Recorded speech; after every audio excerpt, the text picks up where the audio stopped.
ഇങ്ങനെയായിരുന്നോ നമ്മുടെയും വിശ്വാസം? നമ്മൾ ചില കാര്യങ്ങൾക്ക് വേണ്ടി പ്രാർത്ഥിച്ചു, നമ്മൾ ചില കാര്യങ്ങൾ നടക്കുമെന്ന് അങ്ങനെ ആഗ്രഹിച്ചു, വിശ്വസിച്ചു. പക്ഷെ എല്ലാ സാധ്യതയും അടഞ്ഞു പോകാന്ന് വിചാരിച്ചു. നിങ്ങൾ പ്രാർത്ഥിച്ചുകൊണ്ടിരുന്നപ്പോൾ ഓൾമോസ്റ്റ് എല്ലാം ഓക്കെ ആയിരുന്നു. പക്ഷെ പ്രാർത്ഥിച്ചങ്ങ് തുടങ്ങി, കുറച്ച് ദിവസങ്ങളായി കാത്തിരിക്കുന്നു, നന്നായിട്ട് പ്രാർത്ഥിക്കുന്നു, പള്ളിപ്പൊട്ടി ഇതൊക്കെ ഈശോട് പറയുന്നുണ്ട്, ഹൃദയത്തിൽ ഈശോട് ഇതൊക്കെ വിശ്വാസത്തോടെ പറയുന്നുണ്ട്. പക്ഷെ പെട്ടെന്ന് നിങ്ങളുടെ മുമ്പിൽ ആ സംഭവിക്കാൻ പോകുന്ന കാര്യം പെട്ടെന്ന് അടയാണ്. നിങ്ങൾ നിങ്ങളുടെ ലൈഫിൽ ഈ അടുത്തിടയ്ക്ക് സംഭവിച്ച കാര്യങ്ങളെ ഒന്ന് ഇതുമായിട്ടൊന്ന് ചേർത്ത് ചിന്തിച്ചു നോക്കിയേ. എല്ലാം ഓക്കെ ആയിരുന്നു, പക്ഷെ പെട്ടെന്ന് ആ സാധ്യതകളൊക്കെ അടയുന്നു.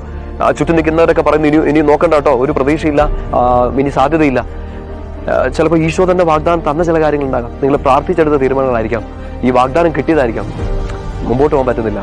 അബ്രഹാമിന്റെ വിശ്വാസം ഇത് സംഭവിക്കില്ല എന്ന് തോന്നിയപ്പോഴും ദൈവത്തെ അവിശ്വസിച്ചില്ല. ഈ വാഗ്ദാനം നടക്കാൻ സാധ്യതകളൊന്നും ഇല്ലാതിരുന്നപ്പോഴും ആ വാഗ്ദാനത്തെ ചോദ്യം ചെയ്തില്ല.